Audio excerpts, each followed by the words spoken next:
आपको बता दें, जहां सीएम आवास पर 1.5 घंटे चली कोर कमेटी की मीटिंग। विधानसभा उपचुनाव की 10 सीटों पर जीत की बनाई गई रणनीति। तो दोनों डिप्टी सीएम भी बैठक में मौजूद रहे। सभी 10 सीटों पर 2 से 3 के समूह में टीम 30 में मंत्री तैनात किए गए हैं। तो सीएम योगी की टीम 30 ने पहले चरण के दौरे की रिपोर्ट सौंपी है। महामंत्री संगठन धर्मपाल सिंह के सामने पेश की गई रिपोर्ट। तो कार्यकर्ताओं से मिले फीडबैक की जानकारी भी यहां पर दी गई।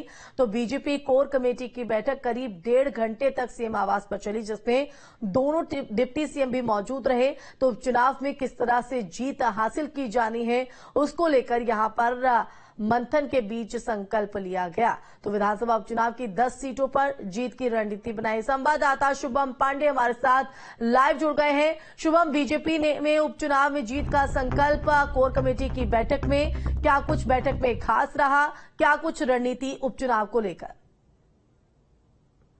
जी बिल्कुल, देखिए 10 सीटों के उपचुनाव को लेकर के भारतीय जनता पार्टी पूरी तरह से तैयारी में जुटी हुई है।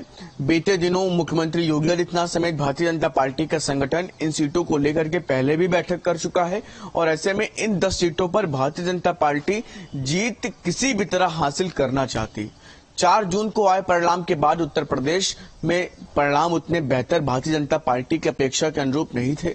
लिहाजा इन 10 सीटों पर जीत हासिल करके पार्टी अपने कार्यकर्ताओं और इसके साथ साथ जो तमाम ऐसे लोग हैं जो पार्टी से जुड़े हुए हैं, उनका मनोबल मजबूत करना चाहती है।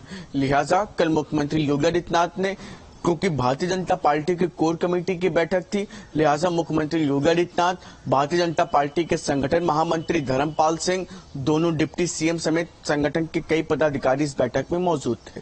10 सीटों को लेकर के ये पूरी तरह से 10 सीटों के उपचुनाव को लेकर के पूरी बैठक थी।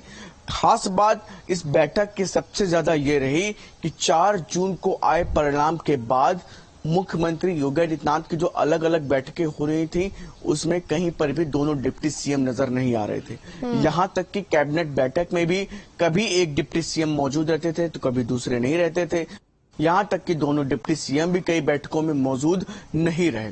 लेकिन उत्तर प्रदेश की सियासी उठापटक दिल्ली दौरे के बाद, दिल्ली में जिस तरह से हलचल देखी गई थी, उस हलचल के बाद, बैठकों के बाद ये तस्वीर उलट नजर आ रही है। मुख्यमंत्री के साथ दोनों डिप्टी सीएम की मौजूदगी दिखाई पड़ रही है। लेकिन कोर कमेटी की बैठक कई मायनों में काफी अहम यहां पर रही है। 2 से 3 समूह के जो यहां पर 30 मंत्री तैनात किए गए हैं, ये टीम 30 किस तरह से काम कर रही है धरातल पर, क्योंकि ये भी जानकारी सामने कि इस मंथन के दौरान, इस बैठक में पहले चरण के दौरे की रिपोर्ट भी सौंपी गई है। तो इस रिपोर्ट में क्या कुछ निकलकर सामने आया, क्या जानकारी आपके पास?